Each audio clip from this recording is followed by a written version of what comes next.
नाशिक जिल्ह्यातील सारोळ येथील अवैध गौण खनिज उत्खननाबाबत शेतकरी दत्तू नामदेव गुळवे तसेच कमल गंगाधर डेमसे यांनी नाशिक जिल्हाधिकारी महसूल प्रशासन यांना वेळोवेळी पत्रव्यवहार करून या अवैध उत्खननाबाबत माहिती देऊन देखील कुठलीही कारवाई झाली नाही।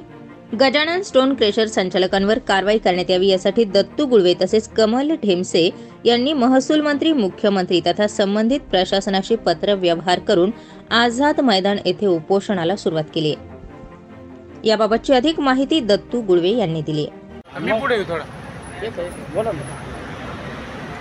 माझं नाव दत्तू नामदेव गुळवे, राहणार बेलगाव कुरे आणि माझ्यासोबत माझी मावशी कमल डेमसे। आम्ही दोघंही उपोषणाला मुंबई आझाद मैदान येथे बसलेलो आहे।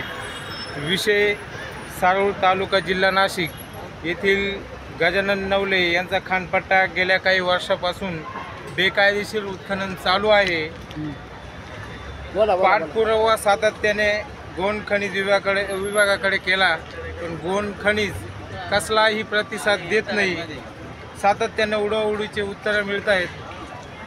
शेवटी नाविलाजे मी नाशिकला उपोषणाला बसलो, त्यावेळेस पण उडवाउडवीचे उत्तरं मिळाले।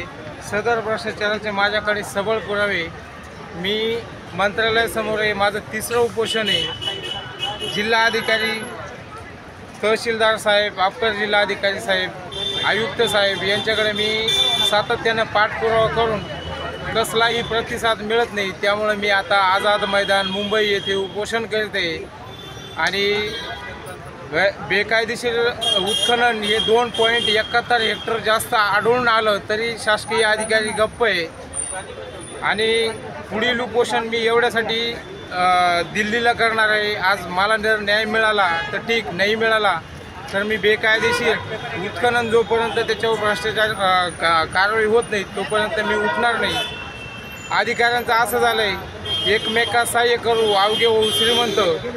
आणि तहसीलदार साहेब, कलेक्टर साहेब यांना सातत्याने पाठपुरावे करून कसली ॲक्शन घ्यायला तयार नाही। हे असं झालं, एकमेकास सहाय्य करू अवघे होऊ श्रीमंत। आणि खेदानं म्हणावं लागतं का कुंपणच शेत खाऊ राहिले। आणि याची सातत्याने कलेक्टर साहेबांनी चौकशी करावी बस। नाशिक जिल्ह्यातील महसूल विभाग गजानन स्टोन क्रेशरवर कारवाई करणार कधी असा प्रश्न उपस्थित करत या प्रकरणात जिल्हाधिकारी तसेच तहसीलदार अर्थपूर्ण दुर्लक्ष करत असल्याचा आरोपही गुळवे यांनी केलाय।